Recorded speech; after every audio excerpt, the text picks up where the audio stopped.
5 বছরের ক্ষমতা পাইয়া 10 বছরের ক্ষমতা পাইয়া জুলুম অত্যাচার করতেছ।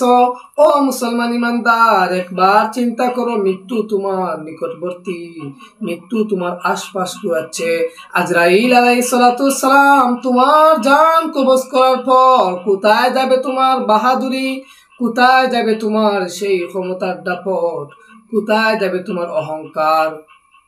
তোমার বিবি, তোমার সন্তান তোমাকে কাফন দাফন দেওয়ার জন্য প্রস্তুতি হবে। এক গ্রুপ চলে যাবে বাঁশ কাটার জন্য, আর এক গ্রুপ চলে যাবে খবর করার জন্য। তোমাকে কবে যেন এই বাড়ি থেকে বের করে দেওয়া হয়। ও মুসলমান, কোথায় তোমার সেই অহংকার?